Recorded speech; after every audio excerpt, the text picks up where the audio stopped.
Bonsoir, ah bah, super, il y en a qui mettent leur caméra. Hem, Ah super. je vais le répéter, après je vois que les gens se connectent. Hem, le message qui bonsoir. Le message que vous avez reçu à l'inscription, évoquait en effet la nécessité de couper vos caméras. Voilà, il y a des questions de droit puisque, la séance est enregistrée et donc, ça nécessite, si on diffuse ensuite, l'autorisation de diffusion, de votre droit à l'image, enfin de votre image. Donc, si vous mettez votre caméra, ça veut dire que vous êtes d'accord pour que votre image soit diffusée ensuite, voilà, sur la chaîne YouTube de l'INHA et sur le carnet de recherche. À vrai dire, on serait plutôt content de voir les visages. À partir du moment où le séminaire a été, pensé en 2 temps avec des vidéos qui ont été mises en ligne auparavant et des séances de discussion, c'est toujours un peu difficile de discuter avec des écrans noirs. Donc voilà. Ceux qui veulent pas mettre leur caméra, ils mettent pas leur caméra, il y a pas de problème. Mais voilà, pour les autres, c'est toujours un peu mieux de voir les visages. On voit pas tout le monde en même temps de toute façon, mais Mmh. qu'il y ait quand même un minimum de convivialité. Hem, bon, bah, on va commencer. Tout le monde n'est pas là, mais c'est pas grave. Je redirai quelques mots techniques après. Bah, déjà bienvenue à tous. Très content que vous soyez aussi nombreux ce soir. Bonne année à tous. On espère qu'elle sera plus légère que l'année précédente, du moins, dans les mois qui viennent. Donc, cette séance, c'est la 2e du séminaire, chorégraphie, enfin qui est lié au programme chorégraphie sur les pratiques graphiques en danse. Et ce soir, on a le plaisir d'accueillir, Julie Perrin, Ivan Chapuis et Myriam Confink autour de leur ouvrage, voilà, composé en danse, un vocabulaire des opérations et des pratiques, qui est donc édité par la Manufacture et les Presses du Réel. Et je vais faire une petite introduction. Je redis pour les gens qui arrivent que s'ils veulent mettre leur caméra, ils peuvent la mettre. C'est juste que ça nous autorise ensuite à diffuser leur image puisque la séance est enregistrée. Voilà. Hem, avant de présenter peut-être nos intervenants, je vais te dire quelques mots sur la raison de cette invitation peut-être, en guise aussi d'introduction. Vous avez sans doute vu les vidéos pour ceux qui ont eu accès, donc aux liens, les vidéos qu'on a mis sur le carnet de recherche, hein, qui ont été enregistrées par, Julie, Ivan et Myriam. Hem et cette séance est vraiment une séance de discussion, je vais en redire 2 mots aussi tout à l'heure. Peut-être sur le terme composition, c'est un terme, dans les vidéos, on y revient et puis dans l'introduction, un terme assez, je dirais qui pose quand même beaucoup de questions, qui dit obsolète, vieillot.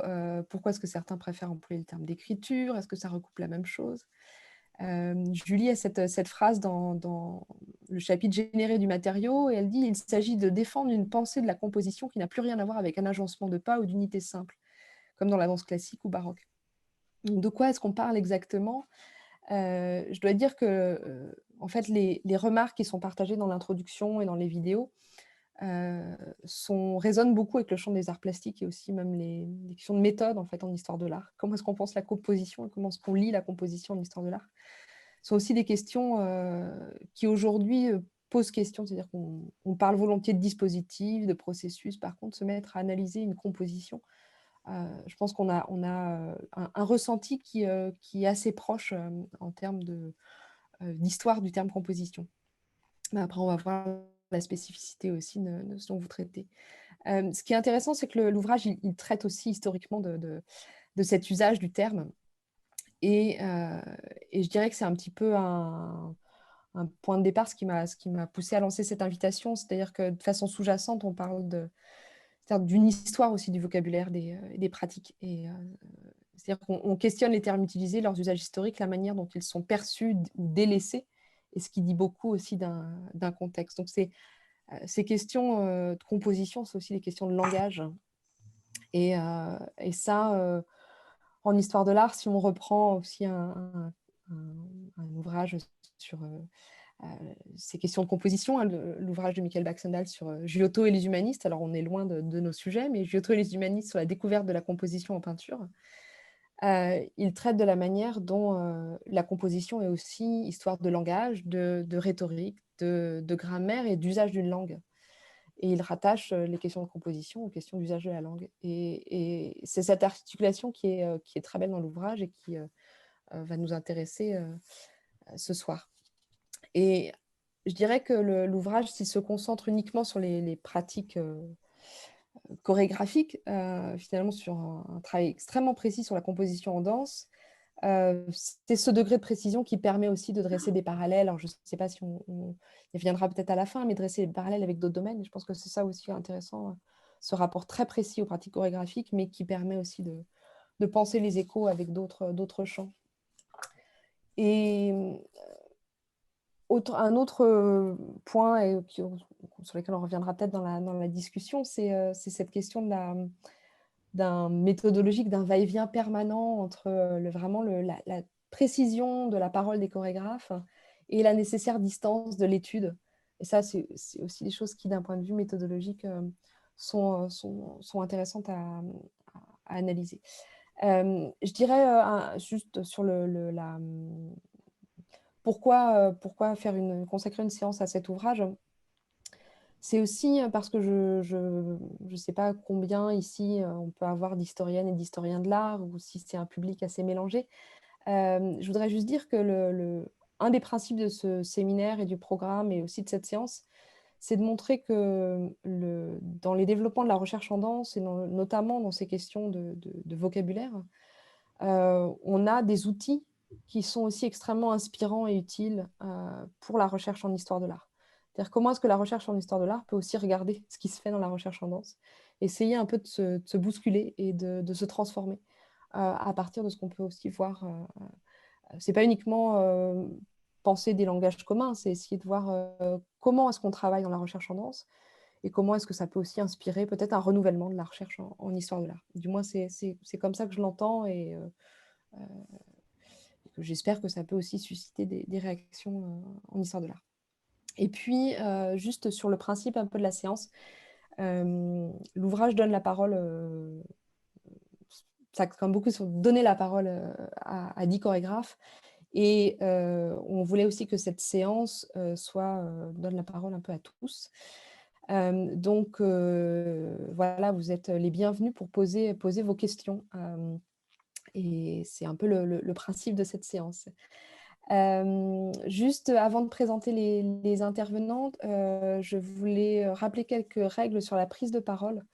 J'ai dit tout à l'heure donc, que si vous vouliez mettre votre caméra, il y avait pas vous pouviez tout à fait mettre votre caméra.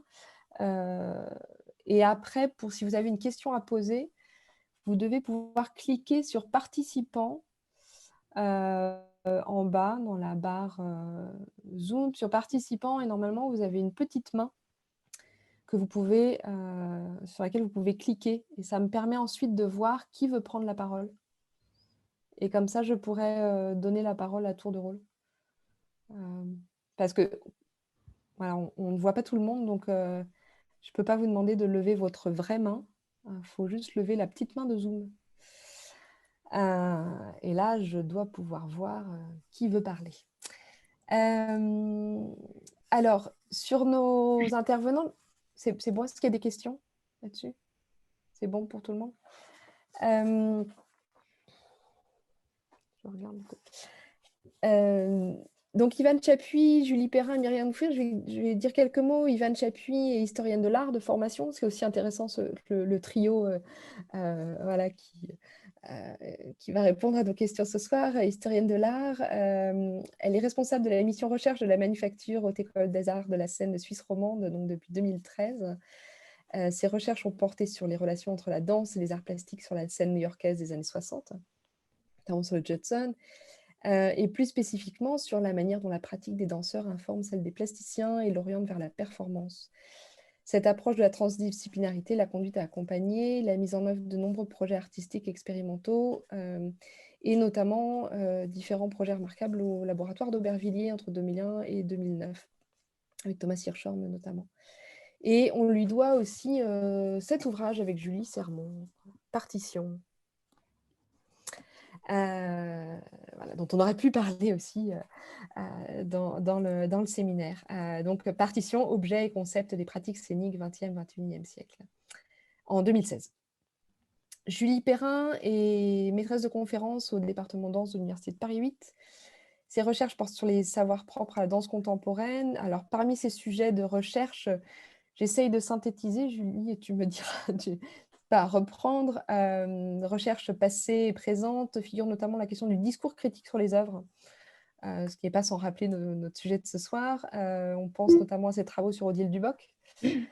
Et question aussi, autre point, sur la spatialité en danse, spatialité scénique, chorégraphique corporelle, avec l'ouvrage Figure de l'attention.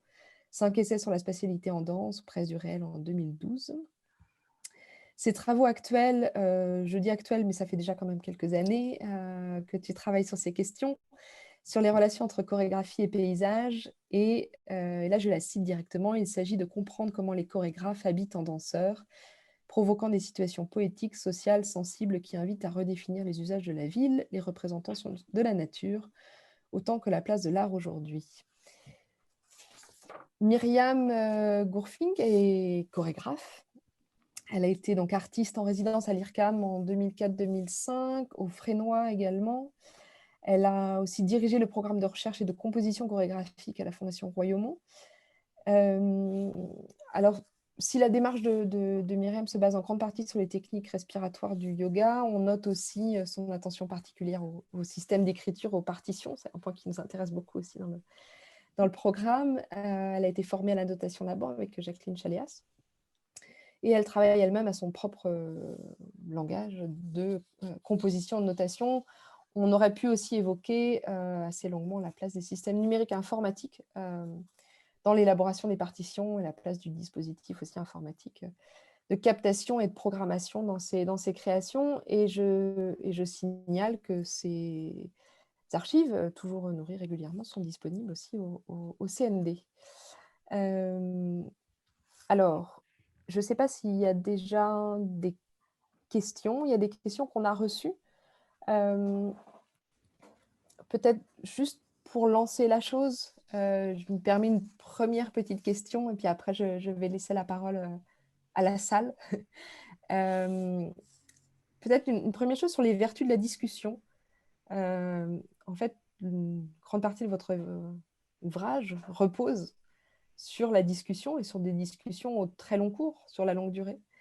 Une discussion que vous avez mise en place avec 10 chorégraphes et ce serait peut-être intéressant de revenir sur votre propre mode opératoire puisque vous avez collecté, vous avez généré un matériau, vous avez vous-même établi un processus qui génère du matériau, vous avez opéré une sélection, et peut-être la façon dont vous évoquez aussi dans le livre une mise au travail collective dans la relation entre chorégraphe et interprète désigne aussi votre propre travail. Et cette relation au collectif, est-ce que vous voudriez en dire quelques mots? Vous l'évoquez dans les 4 vidéos, notamment dans la première sur le processus, mais sur ce parallèle entre votre objet et votre méthode de recherche. Est-ce que vous pourriez commencer par là? Très bien. Je ne sais pas qui veut commencer.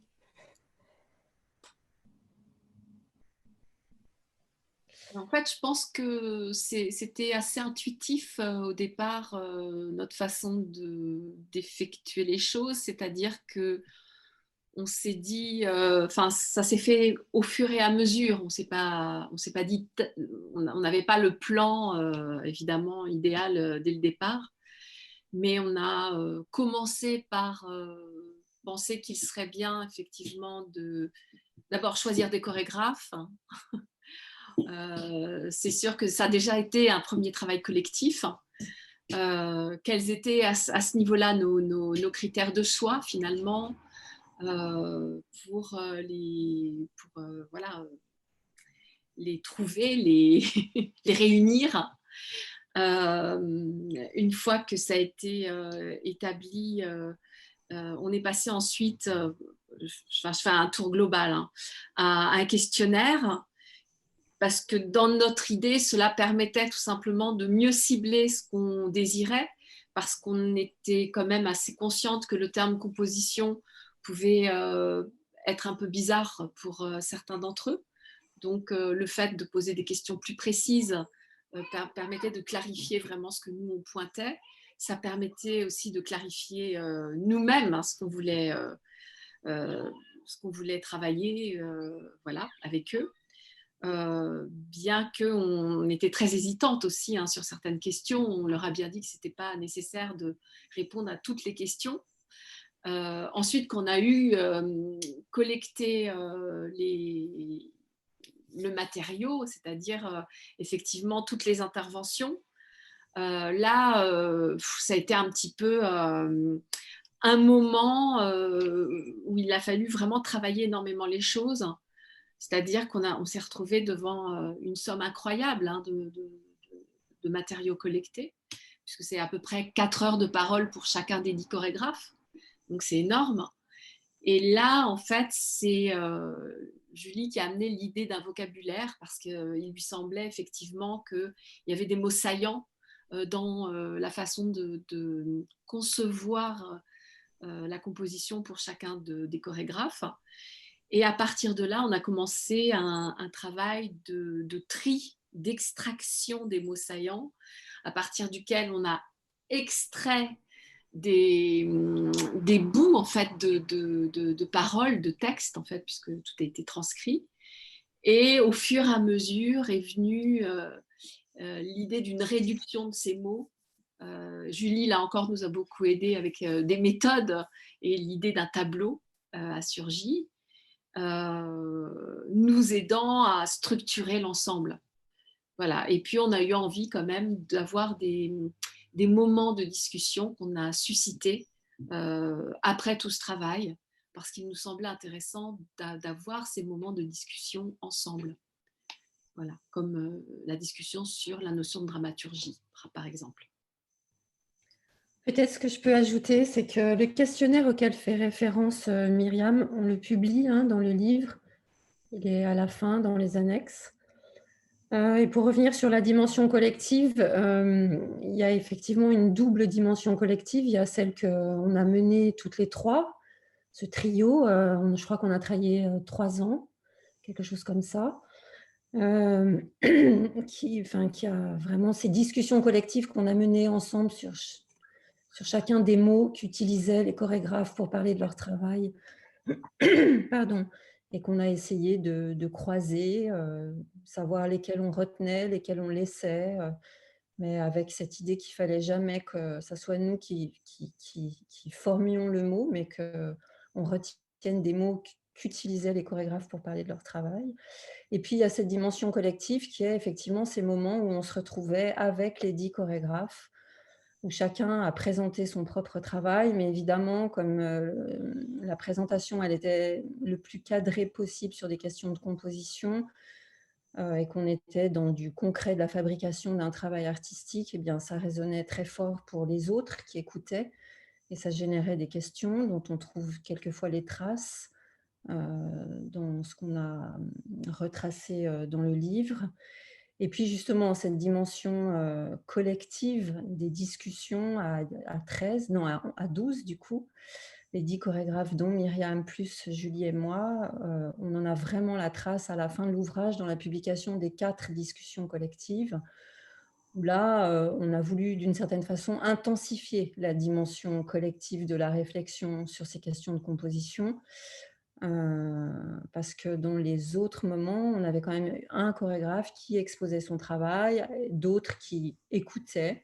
Je pense qu'il y a eu une grande attention à ce que les autres disaient, et de temps en temps les interrogeaient. Mais c'est devenu beaucoup plus collectif, la réflexion, on pourrait dire, sur les 4 notions qu'on a retenues et qu'on retranscrit dans les discussions collectives à la fin du livre. Peut-être pour compléter autrement, je dirais que c'est ce qui m'a séduit dans le projet quand Myriam Gourfink m'a proposé de rejoindre ce projet de recherche. C'était la possibilité finalement assez rare de travailler déjà 3 chercheuses ensemble, mais aussi avec 10 chorégraphes, ce qui est, voilà, il y a finalement peu de cadres de recherche où on peut aussi être autour de la table tous ensemble. Moi, j'ai plutôt l'habitude d'entretiens en tête-à-tête que de discussions comme ça à 12. Et évidemment, ce cadre-là est majeur, je pense, dans ce que ça a produit en termes de contenu. Je pense que des chorégraphes parlant devant leur pairs ne disent pas la même chose que des chorégraphes parlant devant un public de spectateurs ou devant un chercheur qui l'interroge. Donc ça a vraiment, je pense, donné un cadre qu'on ne pouvait pas vraiment anticiper, mais qui est là, qui fait aussi la teneur des contenus de ce qu'on a récolté. Et par rapport à l'autre aspect de ta question, sur le fait que finalement l'ouvrage, dans son format, met peut-être en abîme la notion même de composition, je crois qu'on s'en est souvent amusé nous-mêmes. En tout cas, on l'a évoqué, mais voilà, on est sans doute que le sujet même de la composition qui nous intéressait et qui était le moteur de ce travail correspond à quelque chose aussi de notre tempérament, de nos logiques intellectuelles, et que ça a été aussi en œuvre dans la façon de structurer le livre lui-même. Ça a été, évidemment, c'est pas visible là dans le résultat, mais il y a eu un nombre de couches extrêmement important avant qu'on arrive à ces chapitres. C'est-à-dire que chaque chapitre, je ne sais plus, a, je crois, une vingtaine de versions, avec au départ une première version du livre où chaque chapitre est 10 fois plus long, mais donc avec beaucoup d'extraits qui se répètent d'un chapitre à l'autre, puisqu'évidemment, notre façon de travailler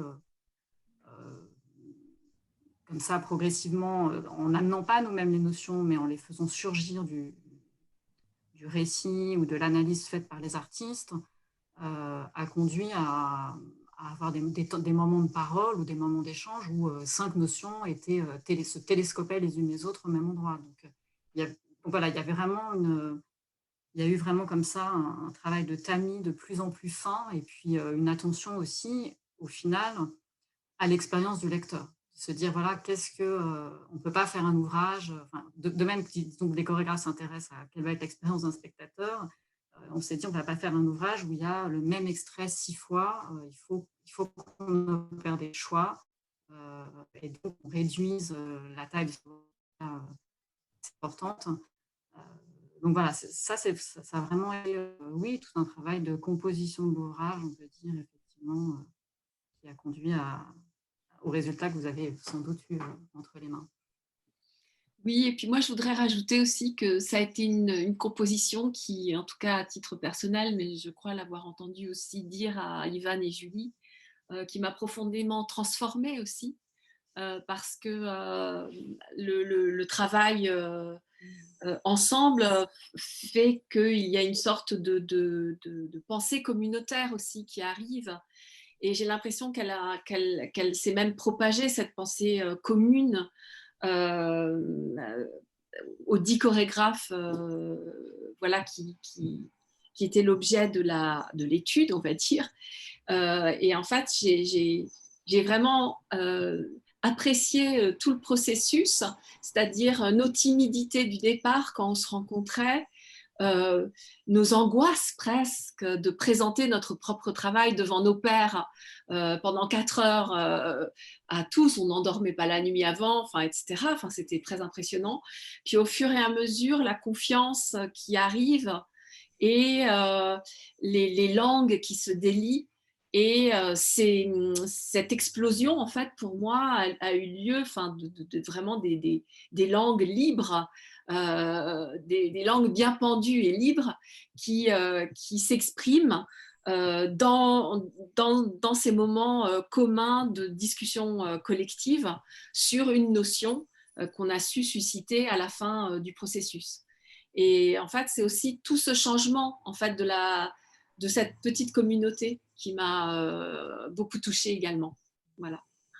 On peut peut-être rappeler les chorégraphes aussi, parce qu'on les a pas cités. On parle des 10 chorégraphes. Et peut-être dire un petit mot aussi sur ces choix. Je ne sais pas si vous voulez dire un petit mot sur justement parler de communauté, mais c'est aussi intéressant parce 10 chorégraphes, c'est à la fois beaucoup par rapport à la somme de ce que vous avez recueilli et en même temps assez peu. Et Oui. comment est-ce que vous avez envisagé aussi cette sélection-là? Oui, en fait, bon, il y avait l'idée, effectivement, d'avoir quelque chose d'assez égal entre hommes et femmes, d'avoir des chorégraphes qui ne venaient pas tous du même endroit géographique, quand même pour des raisons pratiques qui comprenaient au moins le français, enfin quelque chose comme ça, parce qu'on n'avait pas non plus voilà, vraiment les moyens d'avoir des interprètes tout le temps. Et donc ça a été quand même un critère qui restreignait un peu les choses, il en fallait bien. Et puis surtout aussi des personnes qu'on sentait vraiment intéressées par ce champ de la composition, du processus, etc. Et avec qui on avait évidemment, qui nous intéressait, forcément, voilà, qui faisait écho en tout cas à notre façon de penser en tout cas ce champ-là. Donc de toute façon, c'est effectivement un tout petit groupe par rapport à ce qu'on pourrait faire mais bon, voilà, on avait quand même, là déjà, je pense que aucune de nous trois pensait qu'on allait étendre la recherche aussi longtemps. Ça nous a pris 3 ans et on était surprise du temps, en fait. C'est énorme. Enfin, vraiment, on a passé vraiment beaucoup de temps. Enfin, c'est un temps magnifique en même temps. Mais voilà, heureusement qu'il n'y en avait que 10 quelque part. Il y avait aussi l'idée ou la nécessité qu'il y ait plusieurs générations. Donc là, on a 3 générations, enfin en tous les cas 3 décennies, on pourrait dire. Et pour donner les noms, hein, c'est Marco Berrettini, Nathalie Colantes, Didi Dorvilliers, Myriam, Thomas Sauer, Rémi Héritier, Daniel Linéane, qui est le seul qui ne parlait pas le français, mais qui le comprenait, Laurent Pichot, Loïc Touzé et Cindy Vanacker. Dans les critères, je pense qu'il y avait aussi le fait que c'est une recherche qui s'est déployée à la manufacture et que c'était important de travailler avec des gens qui étaient proches de la manufacture, soit parce qu'ils y enseignent ou qu'ils y ont des responsabilités ou que géographiquement, ils sont par là. Voilà.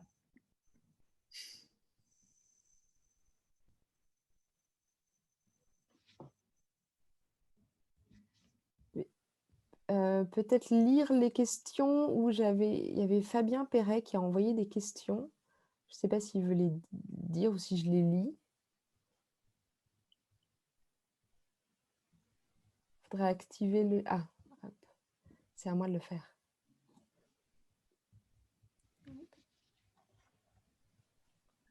Non? Alors, attendez. Excusez-moi.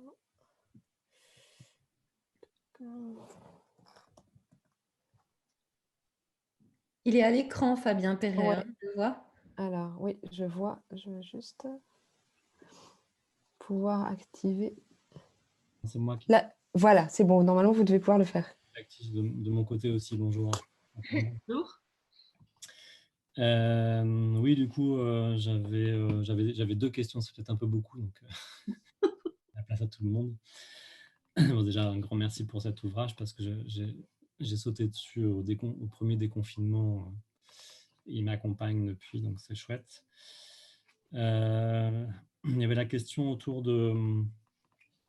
plutôt d'engager la discussion autour des éléments de composition de ce qui forme la matière dansée, on va dire le continuum dansé ou la création de la matière dite danse, et aussi qu'est-ce qui compose la monstration de la danse, hein, comment on compose du côté de la monstration, mais aussi du côté de... Enfin, je ne sais pas si je suis très clair. Voilà, voilà, c'était de discuter un peu et de voir comment ça traversait peut-être les discussions avec les chorégraphes qui étaient engagés sur en gros, enfin si, j'ai pas tout lu encore, mais de ce qui procède peut-être de la dramaturgie, donc de la question du regard, et ce qui procède on va dire, du mouvement interne. En fait, je pense que là, c'est le chapitre, enfin, bien sûr, il y a le chapitre dramaturgie, mais moi, en t'entendant parler, puisque tu parles de monstration du matériau et du mouvement interne, je pense aussi à l'adresse. Oui. En fait, je ne sais pas si tu as lu ce chapitre, mais effectivement, je pense que c'est là où, sur les questions d'adresse, tant d'adresser un espace, d'adresser un mouvement, etc., ou un geste. Enfin, je pense que c'est... En tout cas, moi, ça me fait penser à toute cette problématique-là. Et c'est vrai que ça a traversé énormément les discussions. Avec effectivement Julie, surtout, qui revenait sans cesse sur la question de l'adresse, justement. Il me semblait. Je n'ai pas souvenir, mais... Ça va se souvenir. Je ne sais pas. Je sais que j'ai beaucoup travaillé sur le chapitre adressé. Mais après... Oui, c'est ça. Ou c'est peut-être ça. En tout cas, la question permet peut-être de souligner un point, c'est que c'est vrai que la notion le thème de la composition nous a conduit à traverser, on peut dire, peut-être trois niveaux d'analyse de l'art, c'est-à-dire à la fois l'analyse des pratiques, l'analyse des processus et l'analyse des œuvres. Et que c'est à ces trois, enfin voilà, que la composition joue à ces trois niveaux, et que les artistes, quand on les a interrogés, ils n'ont jamais séparé ces niveaux. Donc après, nous, il y a un travail de séparation éventuel par le fait du vocabulaire, d'établir un vocabulaire, mais en fait, c'est très vite, on a saisi que la composition, ce n'était pas un moment dans l'histoire de l'art ou dans l'histoire de la danse ou dans l'histoire de la création d'une œuvre, mais que c'était présent finalement à tous les moments, que ce soit la génération du matériau dansé, que ce soit la sélection de ce matériau, que ce soit l'agencement de ce matériau, que ce soit le contexte dans lequel ce matériau est produit, et jusqu'aux enjeux esthétiques qui sont induits par les choix de composition. Donc c'est vrai que tout cela finalement est assez, est très intriqué en fait. Donc on n'a pas, dans nos façons en tout cas d'échanger avec les artistes, il me semble qu'on n'a pas séparé ces trois choses, et que dans leur discours c'est très complémentaire. Et même on a tenu à montrer comment ça s'imbriquait, et comment les enjeux esthétiques étaient aussi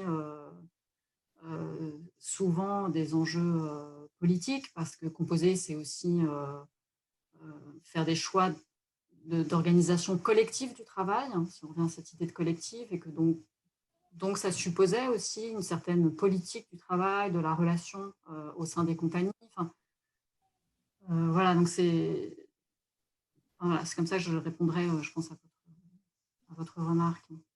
Oui, moi je peux ajouter quelque chose. C'est qu'effectivement, si on prend la composition comme un gros ensemble dont les artistes ont parlé et sont venus nous parler, quand ils nous ont parlé et quand ils se sont parlé, à aucun moment donné, un artiste a dit je structure une pièce comme ça, je génère du matériau de telle manière. C'est-à-dire que le discours, il était, comme l'a dit Julie, les choses sont extrêmement intriquées. C'est très difficile de les séparer. Peut-être ce qu'on a pu observer, c'est que finalement, la composition, c'est un champ très élargi, ou en tous les cas, tel qu'on l'a abordé, ça devient un champ élargi de la composition, où la notion de contexte, comme Julie vient de le dire, elle est importante, mais aussi les conditions dans lesquelles on se met au travail, ou comment on crée les conditions pour se mettre au travail. Et de la composition, on s'est rendu compte qu'elle pouvait commencer... c'est peut-être évident pour un artiste, je pense pour des gens qui observent le travail des artistes, ça l'est moins. Elle peut commencer au moment même où on réunit une équipe. Et là, on est déjà sur des questions de composition. Donc, on voit tout ça apparaître dans le livre. Et notre travail avec Julie et Myriam, et c'est pour ça que ça nous a pris du temps, et a consisté à essayer, et c'est le propre de l'analyse, de séparer les choses en fait, pour pouvoir les identifier, pour pouvoir en parler. Et c'est pour ça que Julie tout à l'heure parlait, ou Myriam parlait du fait qu'on a un grand travail a été de faire en sorte que ça ne se répète pas trop d'un chapitre à l'autre. Ben, parce que quand il est question d'adresse, comment on adresse un travail, il est question de dramaturgie. Et quand il est question de dramaturgie, il est question de structure ou de rythme. Et donc voilà, donc on a passé énormément de temps, c'était très stimulant. Mais justement, à notre tour de composer un ouvrage et donc finalement de rendre compte d'une recherche avec ce travail d'analyse et de séparation des choses, mais que cette séparation continue enfin, que les choses qui sont séparées, fragmentées, continuent à avoir du sens. Et ça, c'est compliqué. Et que peut-être le sens, du coup, il se construit beaucoup dans le travail de montage qu'on a fait, qui est finalement ce dialogue qui se crée entre les chorégraphes sur une notion, et qui, là, est un dialogue très souvent que nous-mêmes avons construit, qui ne s'est pas opéré comme ça dans le temps des rencontres. Voilà. En fait, moi, je voudrais revenir aussi, du coup, ça me fait faire un lien avec la question de Pauline tout à l'heure, qui concernait la composition comme langage. Enfin, voilà, c'est ce que j'ai compris en tout cas. Et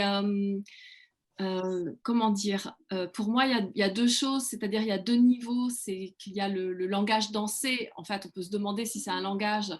Si on fait un parallèle avec la musique, Xenakis disait toujours que la musique n'était pas un langage.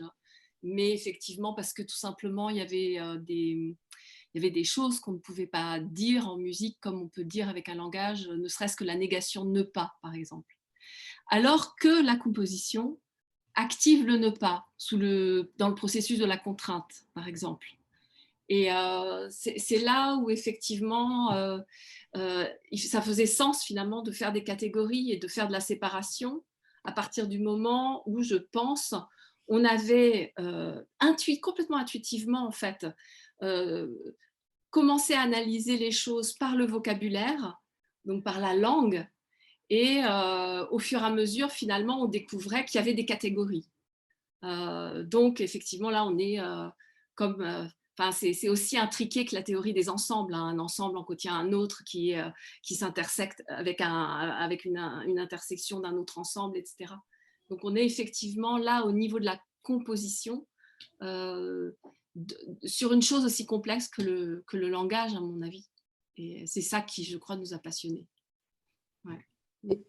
Il y a aussi, vous reprécisez aussi régulièrement les temporalités de cette composition. Enfin, à quel moment, ce dont vous parlez, à quel moment est-ce que ça intervient? Il y a des distinctions qui sont assez belles entre ce que c'est que générer du matériau et les processus, donc les processus qui permettent de générer du matériau et les processus qui permettent de générer des états de l'interprète.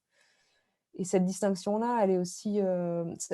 générer les états de l'interprète, là c'est Marco Berrettini, mais on a, en fait, en tant que lecteur, on peut après piocher aussi plein de, je dirais, retrouver aussi ce qui nous intéresse plus précisément, mais toutes ces distinctions, c'est un peu au lecteur après de les refaire, vous donner tous les détails du contexte d'élaboration de ce vocabulaire. Mais après, le lecteur peut aussi lui-même, en quelque sorte, faire l'analyse de ces discours-là. Et c'est assez fascinant en fait, de lire ces discours et la façon dont ils sont contextualisés. Il y avait une autre question de Fabien Perret qui était aussi sur la littérature. Alors, je ne sais pas s'il y a d'autres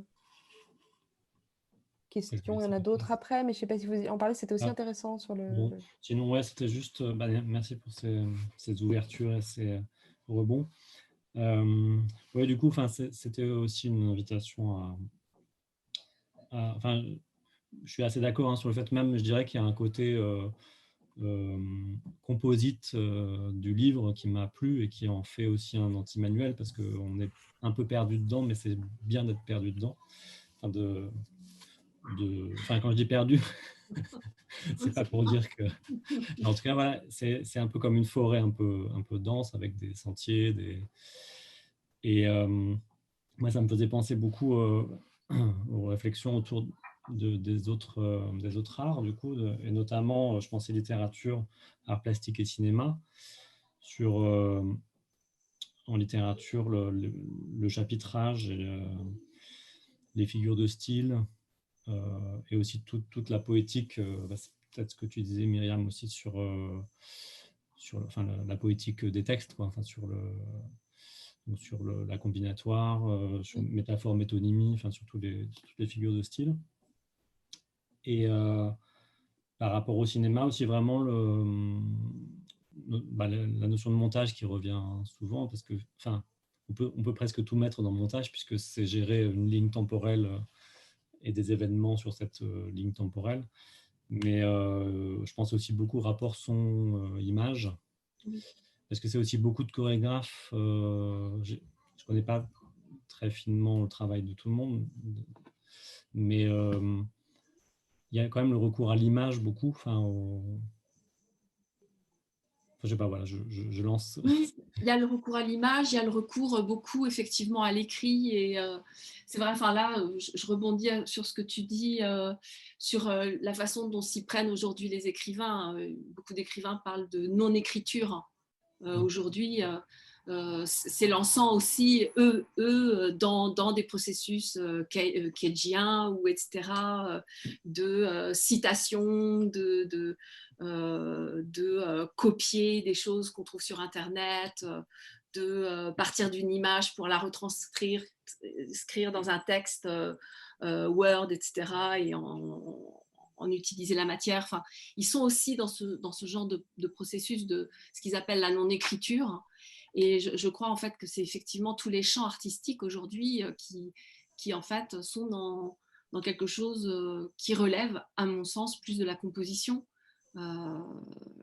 Effectivement, mais bon, voilà, après, c'est mon point de vue, hein. Il est vraiment très... je viens de la musique, Julie l'a bien souligné, et c'est vrai que ça me fait penser d'une certaine façon aussi. Voilà. Mais peut-être j'aimerais revenir sur le perdu dans la forêt. C'est vrai qu'on n'a pas fait un ouvrage qui donnerait une réponse ou qui proposerait une synthèse d'une grande tendance aujourd'hui de la composition. C'est vrai je pense qu'on ne trouvera pas vraiment ça dans cet ouvrage. De fait, aussi, dans la sélection des 10 chorégraphes, on n'a finalement pas inclus des grandes figures, mais qui ont déjà produit, sur lesquelles il y a déjà eu beaucoup d'ouvrages et sur lesquels on peut vraiment trouver beaucoup d'informations sur leur façon de composer. Donc, c'est vrai que c'est un ouvrage qui, de ce point de vue-là, est peut-être un peu étrange. Il me semble qu'il se donne plutôt comme un outil, en fait, comme un outil pour regarder les œuvres et pour penser les pratiques chorégraphiques aujourd'hui.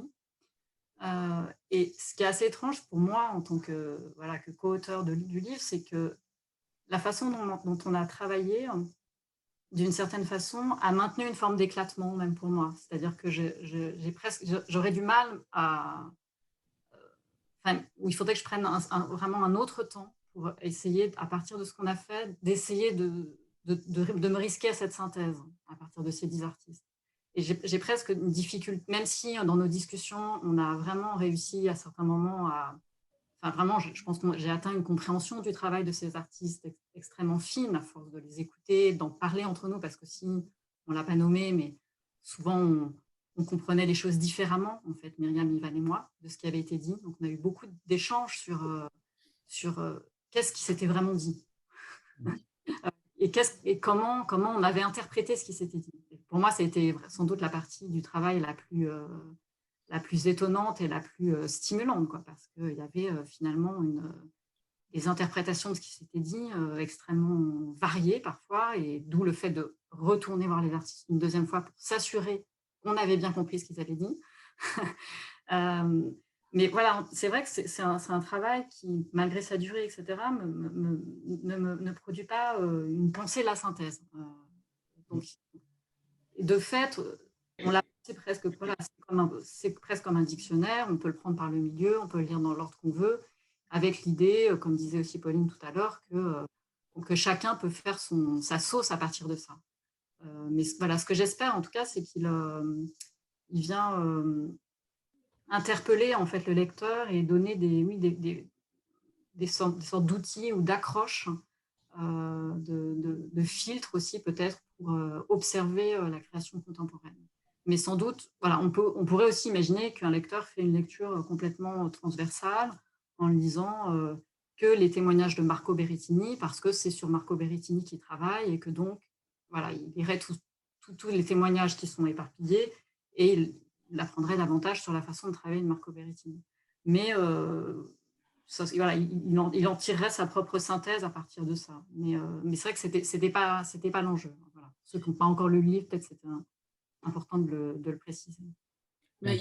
C'est vraiment un livre qui peut agir à différents niveaux, plus simplement. Enfin, dans les classes, je suis actuellement au CNSMDP, en fait, je suis les travaux personnels des Master 2 et leur question simple, c'est ils m'ont demandé de leur faire un topo sur comment chacun des chorégraphes se mettait au travail, des chorégraphes que j'avais étudiés, parce que en fait, ça les rassure d'avoir des témoignages de chacun d'entre eux.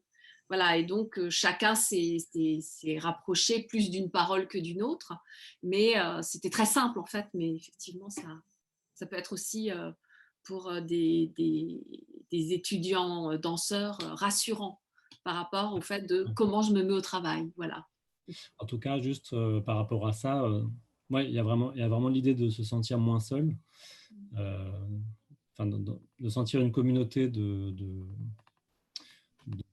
d'être au travail, quoi. Et du coup, je sais que moi, ça m'aide énormément dans mes recherches chorégraphiques parce qu'il n'y a pas de réponse, mais que ça me met face à mes questions et ça me m'aide à préciser finalement c'est quoi, enfin voilà, qu'est-ce qui se cache derrière ce mot. Voilà, il y a aussi ce que vous disiez toutes les trois, hein, de réinterroger les mots aussi, mais pas de manière à retrouver une nouvelle définition, mais plutôt à éclater, à ouvrir le sens que ces mots peuvent avoir, quoi. Ça,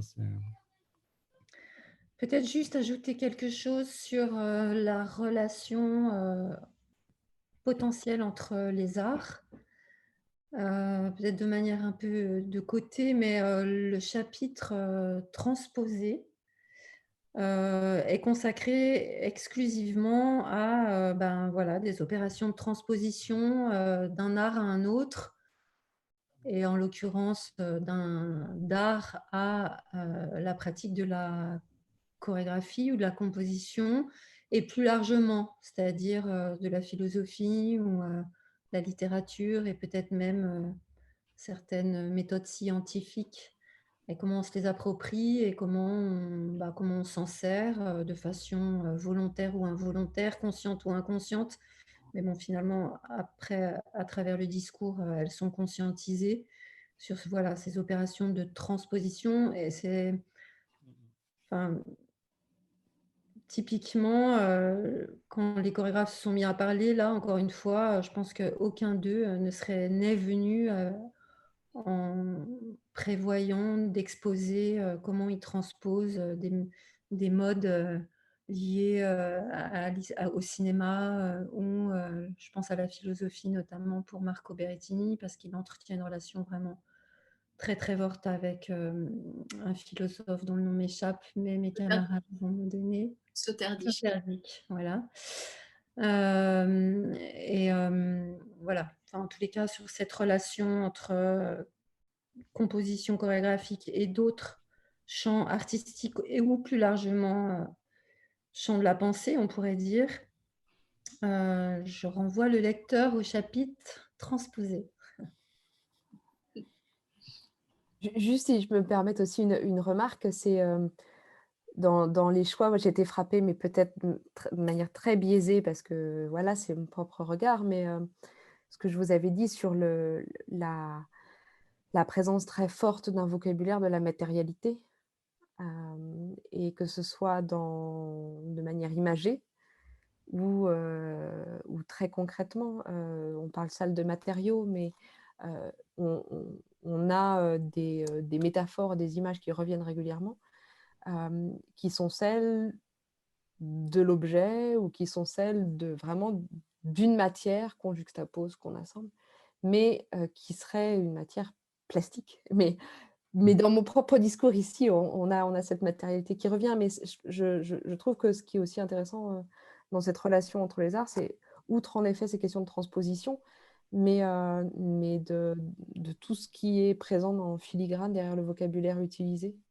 Là, je retrouve plus, mais certaines citations là, de chorégraphes qui vont de manière très imagée recourir sans cesse à la matérialité. Et ça, je pense que la lecture de l'ouvrage dit aussi de l'usage d'un vocabulaire à une époque donnée. Et je pense que ça, c'est aussi intéressant historiquement. Enfin, ça crée un bloc qui sera aussi intéressant à analyser peut-être dans quelques temps sur la portée d'un vocabulaire et les emprunts aussi du vocabulaire à d'autres images.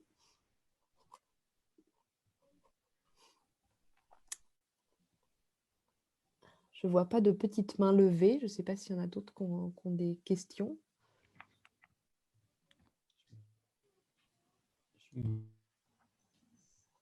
Moi, j'aurais une question. Désolé, j'ai essayé d'appuyer sur la main, mais je n'ai pas réussi à appuyer. Je voulais d'abord dire le grand plaisir que j'ai eu à parcourir ce livre. Et je voulais un petit peu rebondir sur quelque chose qui a été dit plusieurs fois pendant cet échange, qui est le fait que les chorégraphes n'étaient pas venus avec une définition a priori de la composition, mais que les choses s'étaient effectivement élaborées dans un jeu de langage. Et en fait, c'est quelque chose auquel on est très sensible. Enfin, en tout cas, j'ai été très sensible à la lecture, aussi parce qu'en réalité, en lisant le livre, on est amené à parcourir les 20-25 dernières années dans cette scène chorégraphique, disons, entre France et Suisse. Et bon, moi, je me suis pris aussi à retrouver un certain nombre de pièces que j'ai vues, certaines il y a très longtemps, et tout d'un coup, retisser et reparcourir comme ça un paysage chorégraphique. Et effectivement, le livre donne énormément d'entrées, de matériaux et suscite beaucoup de réflexions en fait, sur ces pièces. Et en fait, c'était un petit peu la dimension sur laquelle je voulais vous interroger. C'est qu'en lisant ce livre, on a vraiment l'impression de parcourir une scène chorégraphique avec ces différentes générations de chorégraphes sur une vingtaine d'années. Et ça m'a fait penser en fait à un type d'écrit sur la danse qui existe, enfin que j'ai plutôt lu en fait dans l'univers anglo-saxon, qui sont des monographies sur des villes. Donc notamment, il y a eu plusieurs monographies comme ça qui ont été écrites, par exemple sur Dakar, qui sont une tentative de faire un état des lieux sur une scène chorégraphique. Alors, le point d'entrée, là, il est très particulier, puisque, en fait, vous le revendiquez, mais c'est un point de vue formaliste qui s'intéresse au processus et aux procédures de composition. Mais voilà, c'est quelque chose que je sentais très fortement. Et je me demandais, ce type d'écriture-là, il est effectivement à cheval entre plusieurs genres des sciences humaines, notamment l'ethnographie et notamment l'ethnographie ou l'anthropologie, qui semblent se substituer au discours historique. Et donc, je voulais vous interroger un petit peu sur ce genre de discours que vous avez été amené à produire dans ce livre. Peut-être juste un petit mot. Vous avez cité l'anthropologie, et je crois que c'est assez juste. En tous les cas, pour ce qui me concerne, je crois qu'aujourd'hui, ce qui m'intéresse, c'est vraiment les pratiques artistiques, c'est-à-dire comment les artistes, comment les artistes se mettent au travail et quelles questions ça pose et quels sont leurs gestes, mais quotidiens presque. Et ça, je crois que d'ailleurs, on peut le voir dans certains des chapitres, notamment celui consacré aux pratiques. C'est pour ça que ça croise l'anthropologie. On ne se l'est pas dit au départ de notre travail, on n'est pas allé consulter des méthodes d'approche anthropologique, mais néanmoins, quelque part, c'est ce qu'on a fait. Et en tous les cas, pour ma part, je crois qu'aujourd'hui, il n'y a que ça qui m'intéresse. Enfin, j'ai beaucoup fait d'analyse d'œuvres et de critique d'art, etc. C'est-à-dire parler finalement que de ce qu'on voit, mais pas parler de tout le reste et de ne pas s'y intéresser. Aujourd'hui, c'est précisément ça qui m'intéresse. C'est presque, on pourrait dire, oui, c'est là où moi, enfin, ce qui m'intéresse, c'est que l'art, d'un coup, et les pratiques artistiques, on peut les mettre dans le même panier que n'importe quelle autre pratique professionnelle, en fait. Peut-être pas n'importe quelle autre, mais c'est là où d'un coup, c'est moins séparé, je dirais, du reste de nos contemporains. Et du coup, ça devient plus facilement partageable aussi avec des étudiants, par exemple, qui n'ont encore pas fait d'œuvre, qui peut-être n'en feront jamais parce que finalement les pratiques vont se modifier et que l'horizon ne sera plus celui-là, j'en sais rien. Là, je plaisante un petit peu, mais en tous les cas, quand il s'agit de pratiques, on peut davantage, oui, je crois, le partager avec d'autres, c'est-à-dire d'autres que nous qui sommes vraiment dans ce monde très restreint de l'art et de la culture. Voilà, j'ai un peu dévié, mais votre question m'a inspiré ça. Même Je si... dirais que je distinguerais peut-être dans l'ouvrage deux types de discours. C'est-à-dire qu'il y a vraiment ce qui était notre matière première, qui est le témoignage, tel qu'on a pu le susciter selon le protocole qu'on a mis en place, qui était vraiment effectivement une analyse depuis les acteurs mêmes, qu'on a laissé parler, qu'on a laissé la parole se déployer. Et ce qui est arrivé dans un dernier temps, qui sont les introductions au chapitre, où là, il y a une dimension quand même historique qui est réintroduite, puisque ces introductions avaient pour enjeu, certes, de mettre en lumière le contenu du chapitre et d'expliciter aussi comment on l'avait organisé, et d'en tirer aussi les traits saillants, on va dire. Mais un autre enjeu était aussi de mettre en perspective ces témoignages avec une histoire de la danse ou plus généralement une histoire de l'art. Donc il me semble qu'il y a vraiment quand même deux types de discours dans chacun des chapitres. Enfin, voilà, pour moi, ces introductions, elles permettent aussi de donner une épaisseur historique qui est contenue d'ailleurs dans beaucoup de moments des témoignages, puisqu'en fait, les chorégraphes aussi s'appuient eux-mêmes sur des moments marquants pour eux dans l'histoire de la danse ou dans l'histoire de l'art, qu'ils vont nommer, enfin, sur des façons de créer qu'ils vont nommer, etc.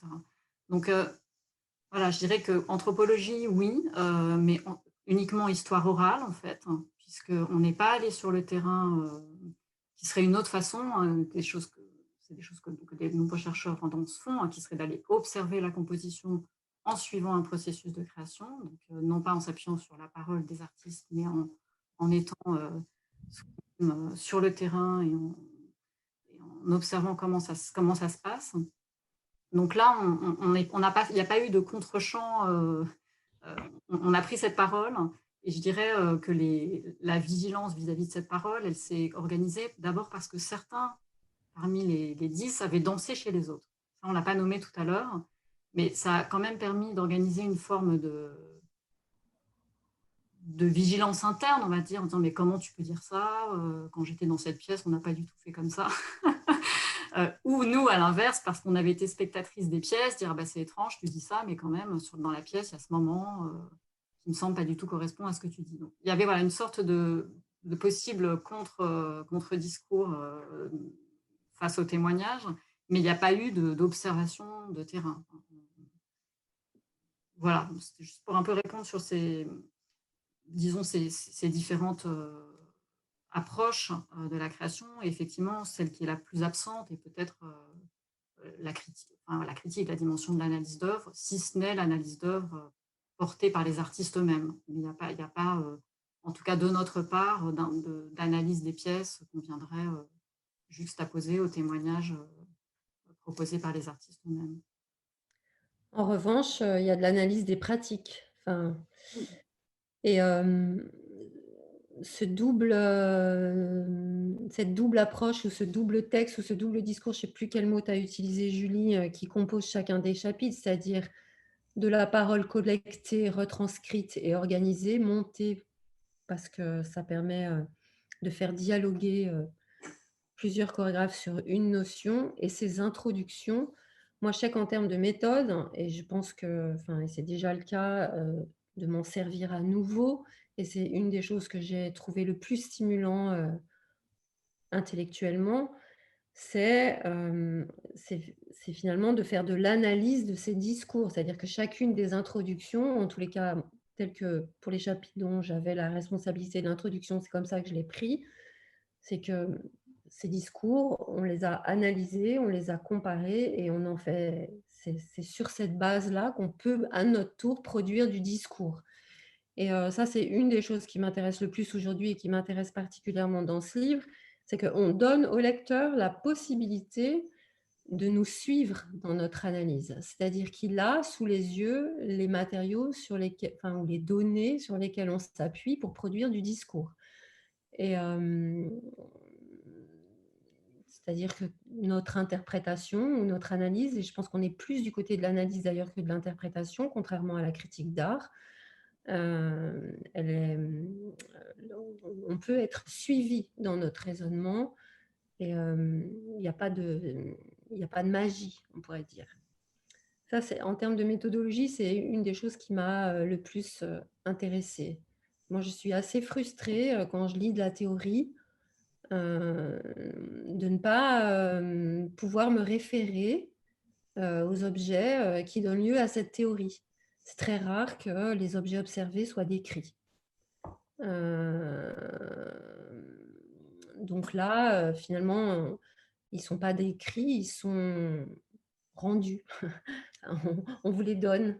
Et puis, on en produit une analyse qui est discutable, certainement, mais qu'on a essayé qu'elle soit le plus juste et objective. Là, pour le coup, je pense qu'il y a une volonté d'objectivité sur la chose analysée. C'est d'ailleurs pour ça que ça a donné lieu à autant de discussions entre nous trois. Ça n'était pas un manuel de composition, mais que la chose était beaucoup trop disloquée pour que ça soit un manuel de composition, mais c'était plutôt écouter la parole de chacun. En tout cas, moi, je l'ai pris tout simplement comme ça.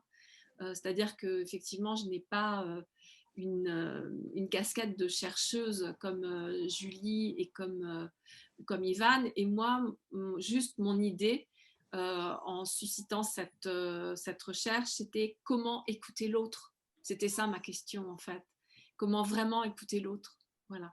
Et c'est vraiment ma démarche peut-être plus du côté du yoga ou de la Kabbale qui m'a fait effectivement aller vers cette envie vraiment de la fraternité. Voilà.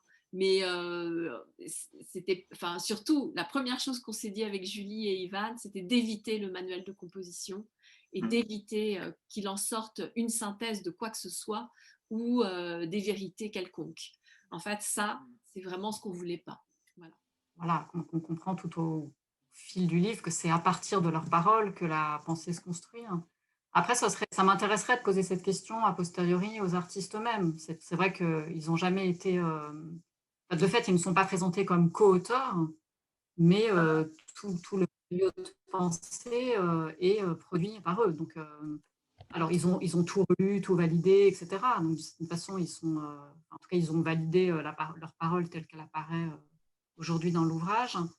Mais ils n'ont jamais imaginé, quand ils se sont engagés dans cette aventure, que leur parole prendrait cette forme, serait présentée dans le cadre d'un vocabulaire, puisque nous-mêmes, on l'ignorait. Donc, il y a quelque chose d'une... effectivement, même ils ont enfin, le temps de travail qui s'est déployé, enfin, le temps passé avec eux est relativement bref par rapport au temps de la recherche. Donc, de temps en temps, enfin, voilà, ils ont un peu oublié ce projet et on revenait 1 an et demi après en leur disant, ben voilà, est-ce que tu voudrais relire ça? Nous, on en est là dans notre... voilà, de temps en temps, évidemment, en tout cas 1 fois par an, on les tenait au courant de comment la recherche évoluait, puisqu'ils étaient quand même un peu soucieux de savoir ce qu'on faisait de leurs propos. Mais effectivement, ils n'apparaissent pas comme co-auteurs sur la couverture. Non, mais merci pour ce livre d'ailleurs. Super, c'était pas une critique du tout. Non, mais c'est toujours voilà. Ivan, tu veux rajouter quelque chose? On avait une dernière question, je ne sais pas si on a le temps. Vous m'entendez là? Oui, on t'entend. Très bien. Oui, non, on n'a pas mis le nom des chorégraphes sur la couverture parce qu'on voulait qu'il n'y ait que le nôtre, je crois.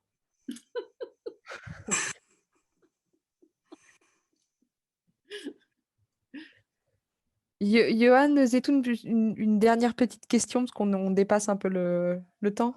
D'ailleurs, les graphistes n'auraient jamais accepté, ça faisait beaucoup trop de noms sur une couverture. C'est ça. Et bonjour, alors tout d'abord, moi je n'ai pas, j'ai pas lu le livre, je n'ai pas encore eu l'occasion de mettre la main dessus. J'ai une question qui est facile à poser, mais à laquelle il est assez difficile de répondre, je pense. Votre livre parle de composition.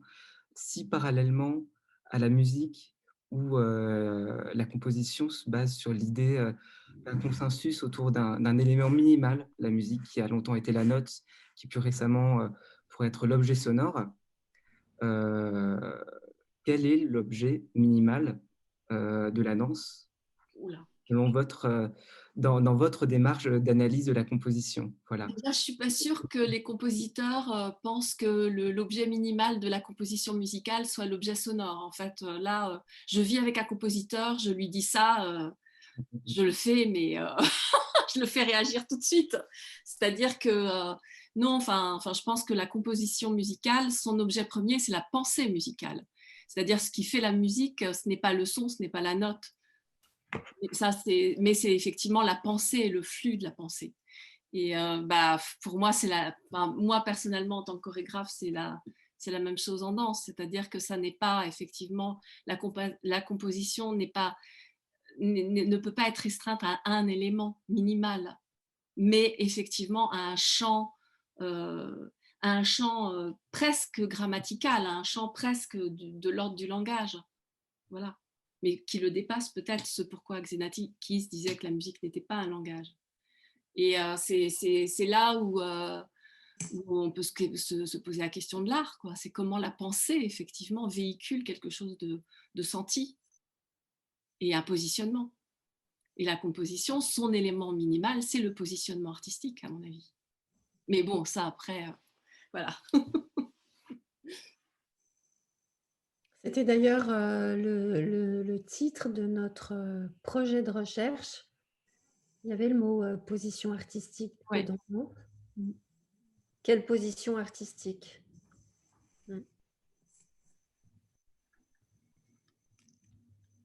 Ce qui est très fort pour les arts plastiques comme terme aussi, justement, et quand même assez utilisé aussi. C'est une bonne question. Oui. Je voulais juste dire, parce que la personne a dit qu'elle n'avait pas encore eu accès au livre, il est aujourd'hui en accès libre, intégralement, sur la plateforme Harod de la HESSO, Haute École de Suisse occidentale, Haute École spécialisée de Suisse occidentale. Donc, vous allez sur le site de ça, et ensuite la plateforme Harod, et vous tapez le titre du livre et vous tombez dessus, il est chapitré.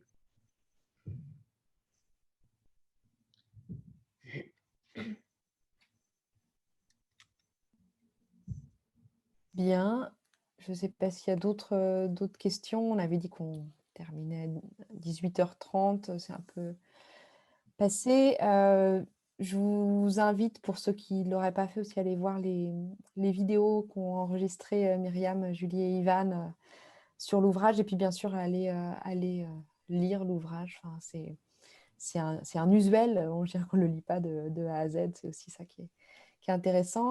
Merci beaucoup à toutes les trois, et pour le livre et pour les vidéos et votre participation ce soir.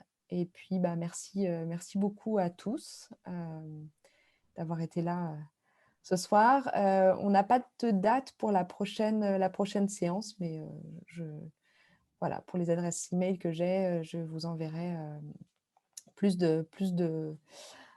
d'informations. On est censé traiter de la question de la transmission par le document et notamment de danser de chez soi. Voilà, comment est-ce qu'aujourd'hui on danse chez soi et par quels moyens et par quelle transmission et médiation de l'image et du document. Voilà, donc on vous en dira un peu plus bientôt quand on en saura un peu plus. Écoutez, merci à tous et puis à très bientôt. Bonne soirée, bon courage pour les semaines qui viennent. Ouais. Merci. Merci. Merci beaucoup. Merci beaucoup. Oui. Cette fois, on peut mettre les vraies mains. Ciao. Bonsoir à tous.